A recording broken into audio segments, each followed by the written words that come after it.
Hi, well, welcome to our session. Thank you for attending. My name is Rich Vorwaller. I'm a Director of Product Management here at McAfee.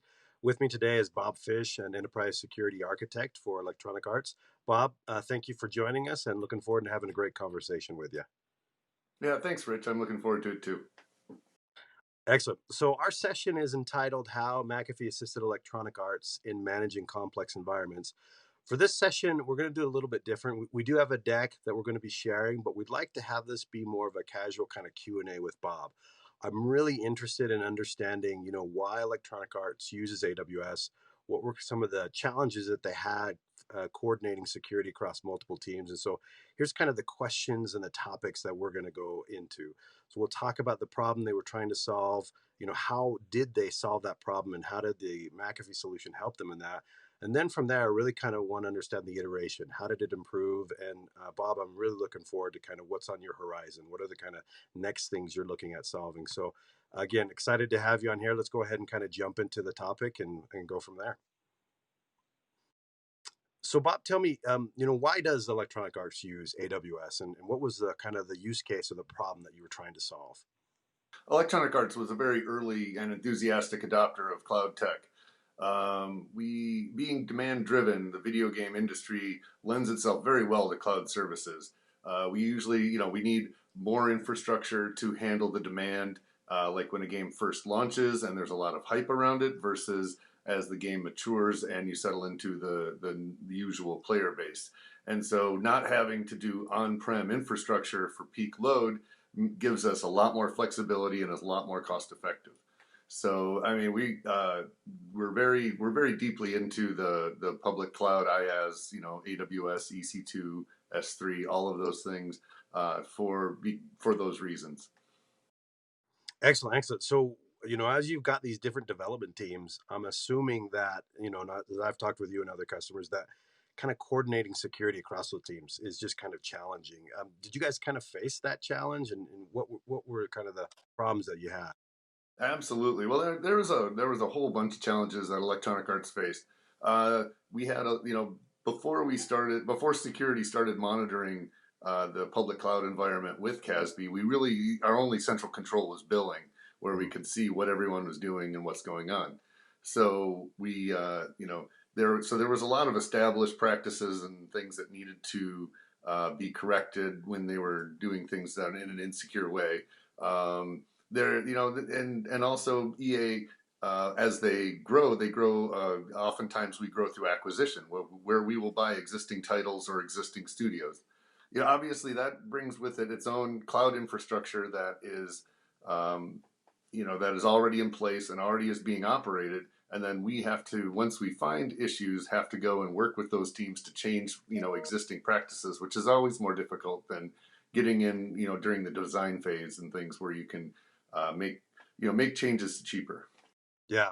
So I've talked with a lot of customers that are in that scenario through either an acquisition or just kind of rolling out a new project. You don't want to stop that development team. You're always under that pressure to get things out, but at the same time, you kind of have to get your, arms around, what is it that they're doing and how do we kind of get them in line with the other teams.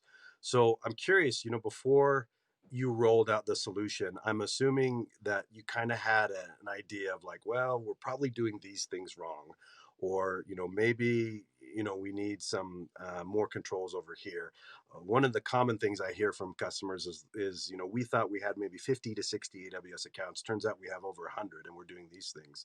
I'm curious, as you kind of rolled out our solution, what were the eye openers for you? What were the things that you said, wow, I really thought we were kind of weak in here, but it turns out we've got a lot of spots we need to cover over here, or something of similar. Yeah, there were quite a few learning experiences as we implemented got more visibility basically through the McAfee MVision CASB. We during we noticed one that, like you mentioned, we had a lot more infrastructure than we expected. We're close to 500 unique accounts across all of EA, and they're all very active. They're all used for business purposes. They're all and so the number of resources, number of accounts, the amount of things that were out there was definitely a big surprise. We also noticed that some teams had already implemented, some form of monitoring tooling for their public IaaS environments. And then other teams had less mature processes, around security in theirs. So overall, I think it was just seeing, like you say, like one, there's a lot more than we expected, and the complexity and variety was a lot higher than we expected.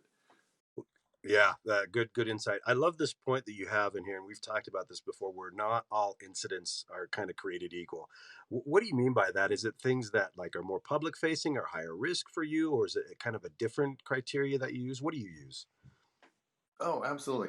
Uh, the, the the the the prioritization we went through. So, like I mentioned, and when we found a lot more than we expected, we had to somehow break it into bite-sized chunks, and we figured the best way to do that is to prioritize the incidents and then figure out how many resources and things we had to put at this problem, and then draw a cut line essentially, as you Hmm. go down. So you start with the highest priority incidents and work your way to the lower ones. Now, based on available public threat intelligence, past incidents and other various things, we had determined that open management ports, open access to management ports from the internet was bad, and over permission storage was bad. There's a lot of other things. We're also working on some identity based stuff and cleaning up, but we thought those were our highest risk, highest impact, potentially things that would cause the most damage if they were compromised. So we went for those first, and we were very specific on what we prioritized, because you bite off too much, and then the project just kind of languishes in purgatory. You know what I mean? Yeah, yeah, you lose that momentum of solving it, and it's kind of like an overwhelming problem that we'll never be able to solve. So yeah, I completely understand you. So being from product management, I always kind of view the world in terms of product management, and your first stab at something is like of MVP or a V1, and then you kind of have to iterate. I'm assuming that as you rolled this out, you got feedback, and there were maybe developer teams that said, "Hey, this doesn't work for us," or "This doesn't." I'm curious, what kind of feedback did you get, and did that teach you anything? Like, wow, here's a use case that I just hadn't thought about. We need to kind of compensate for it. Oh yeah, we got uh, Electronic Arts. The teams are very empowered, and they're not shy about giving feedback. So when I first rolled this out and started telling people they were doing things wrong, I got a lot of feedback. Um, and one of the big things was additional information. When we first run a report, there's a certain amount of information that's easily accessible in the console, and then there's more information, as I'm sure as many of your customers would know, where you click in and you can get things like, public IP address and region and tags and other, kind of metadata about the resource that'll help you. We found, that the people wanted to be able to essentially remediate the problems we were informing them of. People, needed information like tags and region and things to be able to get in there quickly, find the resource that we were, that had the issue, and then fix it. So that was one of the things. We also got feedback. Not everybody wants to get a notification over email. We have some teams that manage their infrastructure using Slack. So we built a Slack bot that queries MVision, pulls the incidents back for a specific AWS account, and then displays the policies we want to display as Slack messages in a Slack channel. We also we had one guy our first attempt at sending these out, we were using Excel spreadsheets attached to emails, and one guy was very concerned that a security team was sending him an attachment of an Excel spreadsheet, and could accuse me of phishing. Um, so uh, hopefully I was able to calm him down a little bit about the phishing, and then we decided that we actually had a lot of gains from using a SaaS hosted spreadsheet model, where we built the spreadsheet in a SaaS platform, and that also allowed us additional metrics. Things like, oh, has the anyone from the team that we had notified, have they accessed the spreadsheet yet? Do they know about these issues? And it gave us more tracking than just sending out attachments to an email. So Gotcha. we found we got like multiple benefits out of that. We got better acceptance from the people we were notifying, and we also got better data on tracking, how far along they were in fixing things. Yeah, I love the API approach. As from again, I'm coming from a product manager perspective. I find that if you kind of build a solution, you can build it specifically for maybe one group of users, but you have maybe these other users that you've forgotten or just haven't the resources to do. So I love that API approach where you can just say, look, here are the calls you can make.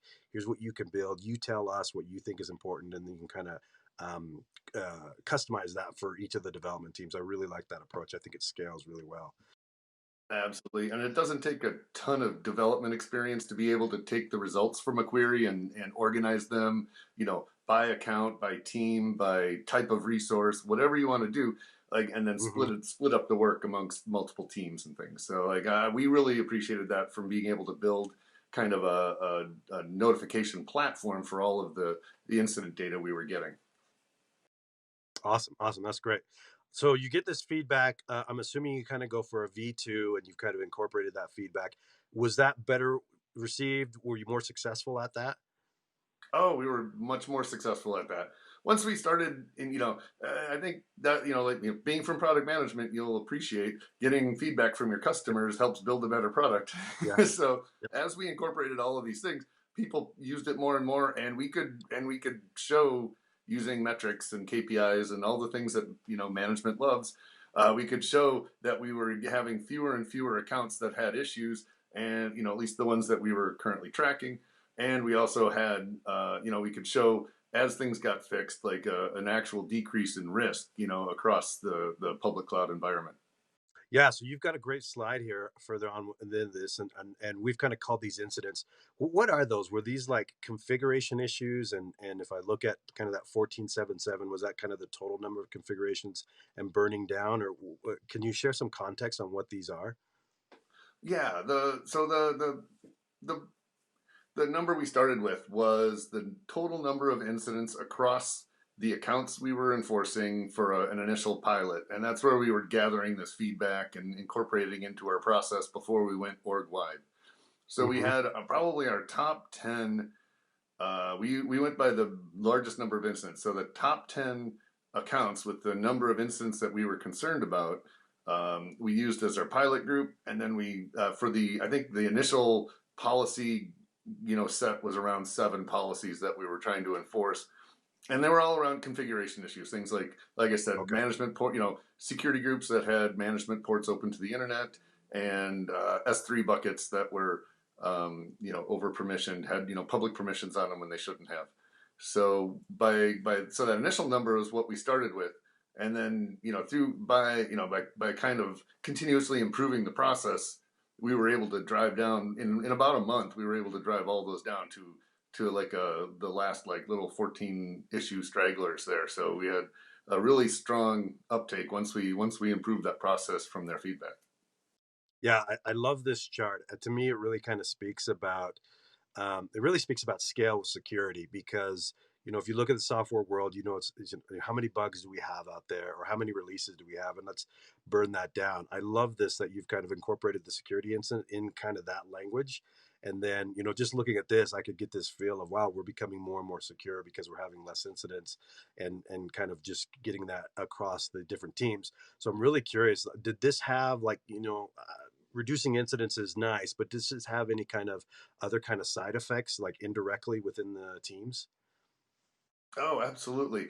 I think there's several things. One, the overall sort of corporate culture around public cloud security increased. There's more awareness, through my notifications, and also, I know it sounds, it doesn't always sound like, and put people in the best light, but once people know you're looking, or you're watching, and you're sending them notifications, they go, "Oh, I should probably pay attention to Yeah. that." So, I mean, it wasn't, like I said, nobody was like, maliciously trying to, to set insecure, configurations, but it was definitely, it helped once we let people know we were looking and started sending notifications. And I think the other thing is to really kind of take a kind of a customer service approach to it too. when people, Yeah. when you tell people they need to do something, basically we tried to provide as many resources as we could to help them. Like before we even started notifying people, we had one pagers written up for every policy describing the risk and giving instructions on how to remediate and linked to that. And every time we sent a notification, so that customers weren't starting from ground zero, like, oh, they said I have SSH open to the internet in one of my security groups, but how do I figure out where that is, what that is, how to fix it, why am I fixing it? Yeah. And we took care of a lot of that up front. Yeah, to me, this is really how security is evolving because of the cloud. When I think of kind of on-prem or kind of that perimeter defense, security was almost kind of this gatekeeper, and now I see them more as like a Sherpa, where they're, hey, I'm just coordinating it across these multiple dev teams, and I'm going to give you reasons on why this is important, and then how you can effectively automate this or do this as easy as possible. And I love this because I really think that this actually gets your company more secure because now you have this foundation where the dev teams or the ops teams, okay, I understand why that's important and I understand how to do that. So this is kind of this indirect result of what I think tackling security in the cloud does. So this is great. I really love this. I'm curious. A lot of our customers kind of start at the level that you do, where they kind of start at the configuration stuff, and then they kind of go deeper into the vulnerability assessments and some of the other things. I'm curious. What's V3 look like for you? Where are you going to start focusing on in the future? So the new version, yeah, that we're constantly adding features as MVision introduces capabilities. We're like you mentioned, the automation and like kind of building that culture around security. I think now that people are used to hearing about these issues, now that it's understood what's going on, I'm now moving my IaaS platforms into enforcement mode Okay. on MVision. And now this makes it so that people have to work really hard to do the wrong thing. And I think that's kind of part of, like you say, part of the culture. Now the kind of the modern era of agile development and cloud services and microservices and containers and everything. It's too big, too complex to just kind of go around and tap everybody on the shoulder and say, hey, could you do this a little differently? It's nice to have the guardrails built in from the beginning, and Yeah. I think we're now getting to that point, which then allows us to focus on a lot of other risks that we aren't looking at, when we're trying to do the basic, just trying to clean up the basics. So I think that's kind of where we're heading in that direction. Now we're also like I mentioned, we're adding the uh, container cluster configuration, as well as container image vulnerabilities, software that's installed in various containers, making sure that there's no, CVE vulnerabilities against that, against any of the software installed and, that's listed in a manifest for a particular image. And we're also making sure that our clusters are, have the config audit scans for the CIS vulnerabilities. And we use those as kind of our guides to make sure that we are at least doing a baseline level of risk management and all of that stuff. So we're doing Yeah. that, and then we're also getting further into the workload where we're going to be looking at running software, Docker runtime stuff, running software in VM images, and being able to use the data we have and get deeper into the workload and see if there's any issues there. That's awesome. Yeah. So your story is really similar to a lot that we hear where they kind of start at that API level. And then as they get kind of that baseline, then they start to dig into the application level. I love the automation piece. We didn't talk about this too much, but I know that security teams are just constrained. And if you look at the ratio of them to development teams, it's like 1 to 10, 1 to 20. And so that automation piece and setting in those guardrail, I think that's foundational. And once you can kind of propagate out that information of, hey, this is why we do things, I think that's kind of expected and it's kind of the norm as you move to cloud. And so I really think that's how a security team like yourself can just scale with, all the different projects and things that you guys are pushing to the cloud. So this is great. I really love this conversation. I think we're running short on time, but I did want to invite all our audience members to our booth where they can see a demo of the product and we can also do some Q&A. Bob, again, thank you so much for sharing your story. Really great details. Looking forward to further conversations as you kind of continue your journey into the cloud with security. But for that we'll wrap it up. And thanks again.